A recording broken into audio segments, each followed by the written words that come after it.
What's up, Yins? This week on Car Dad Bill, we have a 2024 Volkswagen Golf GTI Autobahn. And I'm telling you what, the GTI might be one of my favorite commuter vehicles for a couple reasons. We'll go over that shortly. First impressions of the GTI are that it is insanely compact, super quick around bends, super easy to drive, and the sound in sport mode is perfect. It has a really nice, crisp exhaust note. The 2-liter turbo um, is perfectly matched to this vehicle for a couple different reasons. This one has a DSG automatic transmission, but this is the last year for the manual transmission as well. They will stop making manual transmission GTIs after 2024 model year. So this is the last year to scoop one up if you really want one, which I would absolutely suggest getting because it is by far a superior driver's car to most other compact hot hatches out there. The only other thing I would compare it to really is the Mazda 3 that we reviewed last year. The Mazda 3 four-door hatchback is another turbocharged, but that one's all-wheel drive hot hatch that just really performs very, very similarly. Let's get to the full review. All right, guys, I want to start off with the exterior of this GTI. And what better than this back quarter angle look, three-quarter angle look. What a hot hatchback. I love this strength right here in the back of the roof line as it goes to the front. Dual exhaust, wheels to the corners, super bright paint job, very, very red. LED turn signals, really, really simple LED, elegant lines inside those taillights. The GTI logo prominently in the back. But just look at this thing overall, right? It's a sport compact hatch. We got the moonroof up top here that opens up and slides back. So half the roof is glass.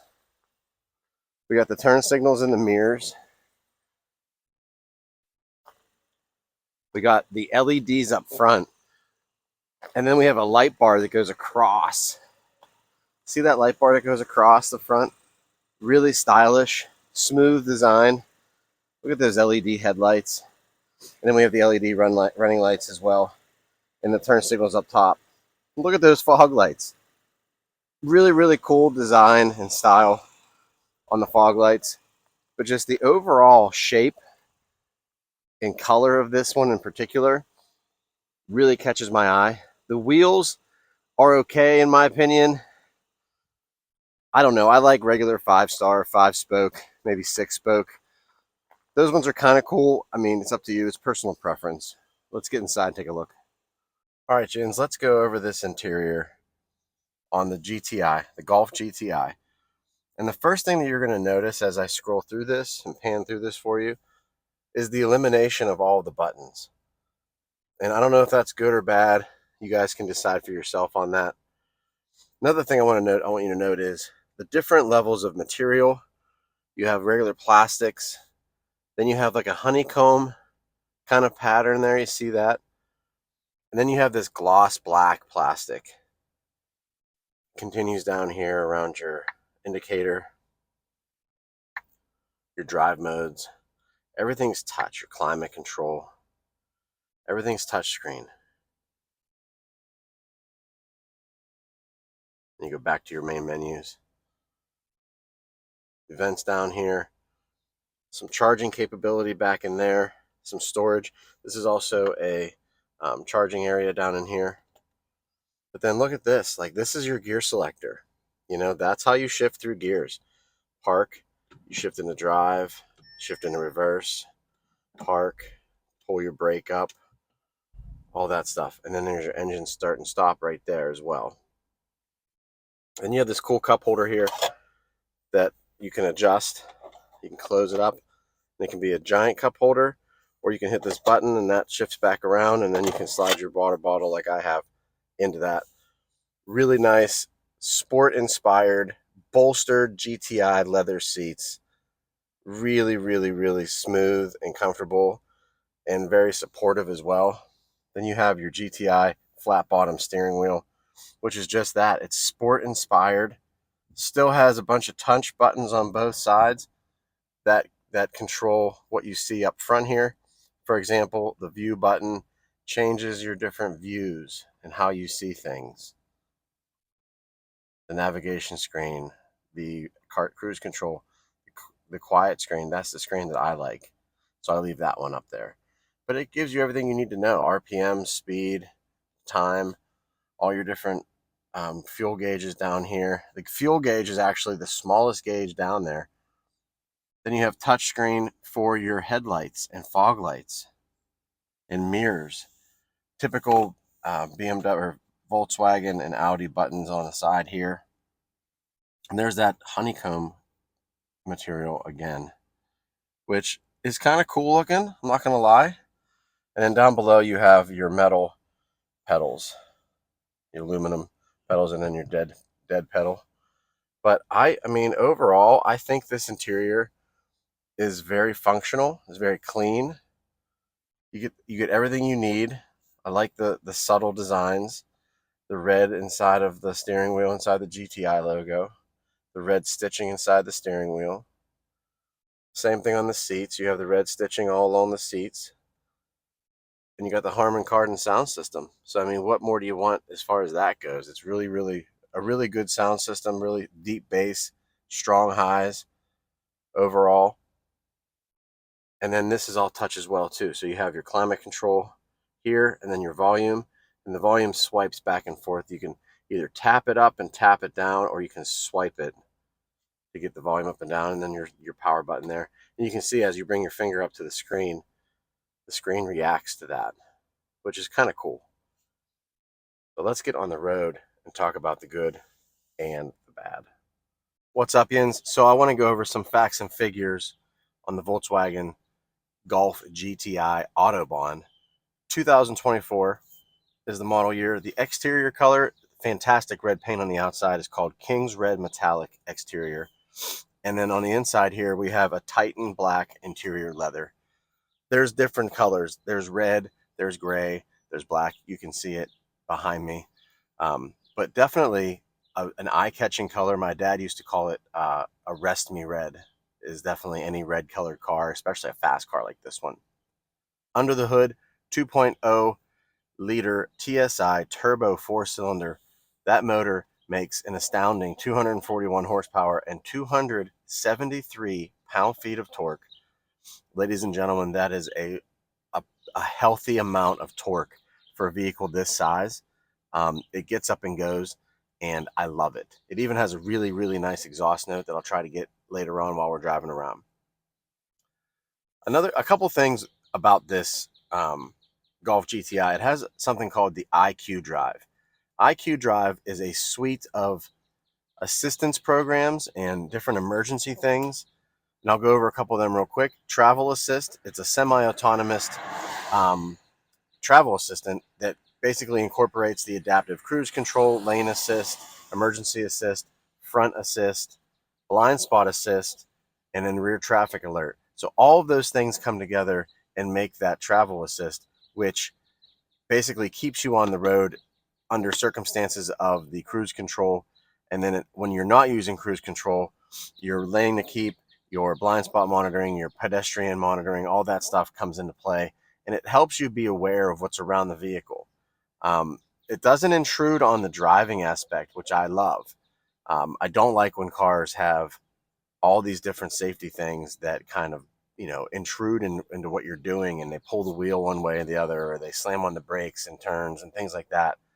I feel like those intrusive ones actually affect how you drive negatively, not positively. But that's just my opinion on that. We have a heads-up display. We have a 10.25-inch instrument cluster, digital instrument cluster I showed you earlier. And we have a 10-inch Discover Pro dash that's all touch. This is back to the motor though, real quick. The 2-liter is paired to a 7-speed DSG automatic. Now, this is the last year for the manual transmission, and I'll go over that when we're driving around talking about the good and the bad. but it's the last year for the manual. But this thing drives so well, even in an automatic. You have paddle shifters, you have sport mode, and the sport mode is so well done that you don't need to shift. You just manipulate the gas and the brake, and it shifts into the proper gear no matter what. Gives you that throttle you need, gives you that turbo boost you need. It's beautiful, and it's so well engineered that you don't need a manual transmission, but a manual transmission is my preferred method to drive a GTI. MSRP on this model as we sit here, the Autobahn, is $41,850. That's probably the top of the budget for a small hatchback like this. But again, it's a really well-made car. It's going to give you everything you want in a hot hatchback. Harman Kardon sound system with subwoofer and center speaker up front, bar none. Harman Kardon is a great standard stereo, upgraded stereo in a lot of vehicles. Bose used to be the benchmark. I think Harman Kardon has definitely come in and taken over that place, and I love it. It sounds great, great highs, strong bass, just overall good sound, and you can turn it up really loud and it doesn't distort. 24, 33 are the MPG numbers. The CDB real MPG, unfortunately, is at 20 miles per gallon. You should be getting around 25. It says combined at 27. I mean, I drive it in sport mode every day. So it just drives better in sport mode. It feels better in sport mode. It sounds better in sport mode. So, I mean, I'm losing 7 miles to the gallon, give or take, driving it that way. So keep that in mind. But those are the numbers in a nutshell. Let's get on the road because there's a couple good things, there's a couple bad things, and I just want to discuss that stuff. All right, guys, getting out on the road.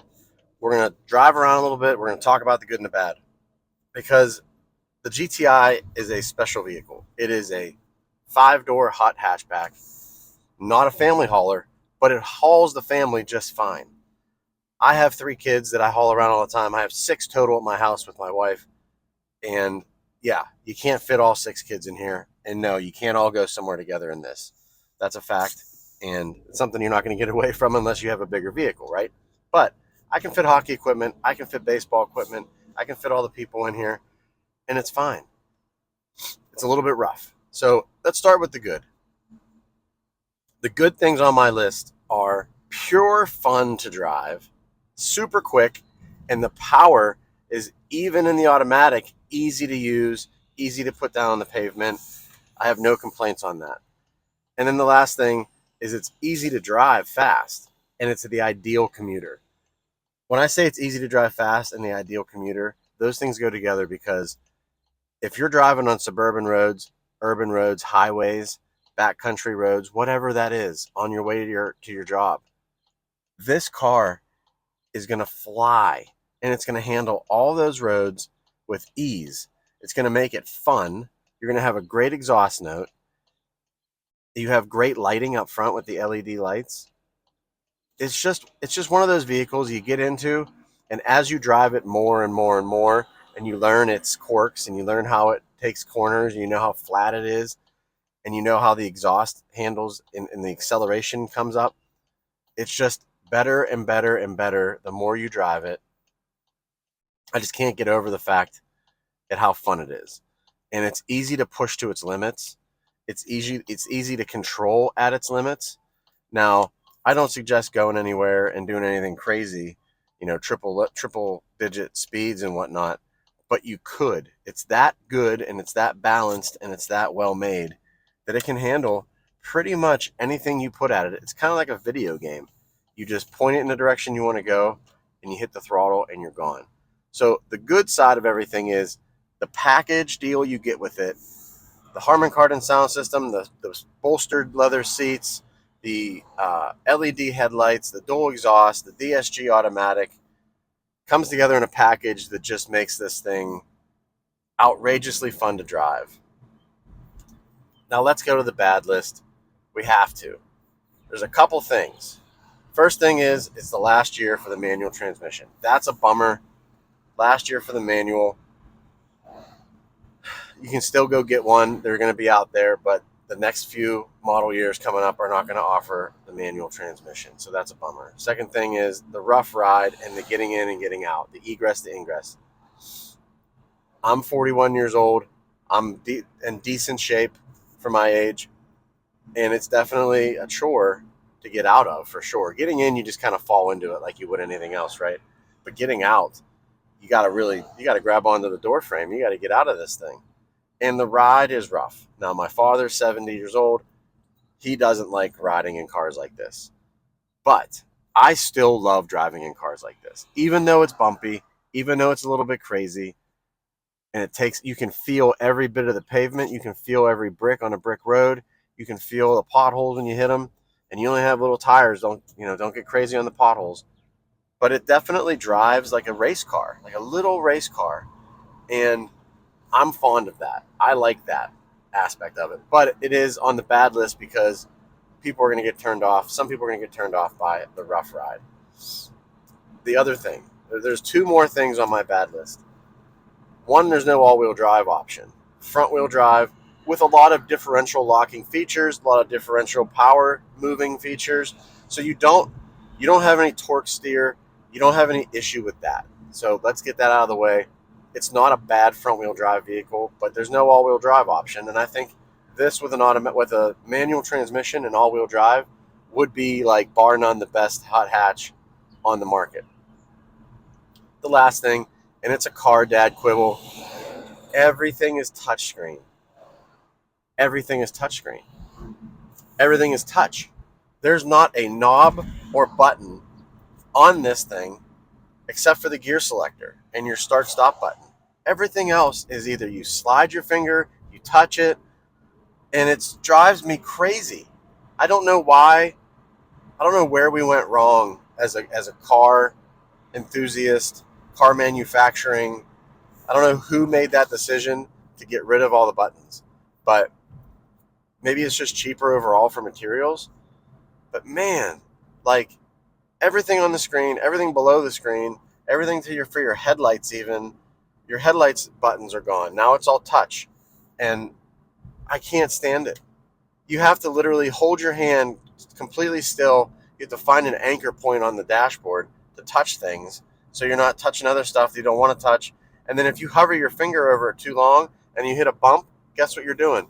You're selecting something you don't want to select. I'm off my soapbox, but that's my last thing on the bad list. It's like, where did the buttons go? Where did the direct access buttons go? And I don't like it. We're getting on the highway up here now. I'm going to give you some throttle. You're probably not going to be able to hear it on my microphone because this microphone it's pretty good on noise cancellation on the outside. It just catches my voice. But I got it in sport mode. I got the transmission in sport mode.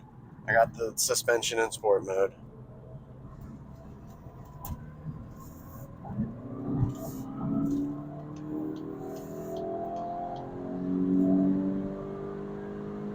Oh, yeah.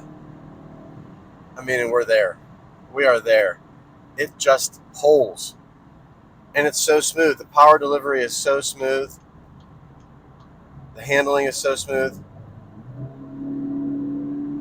GTI Autobahn 2024. Real cars for real people for real life. Thanks for watching this week. I'll talk to you next time.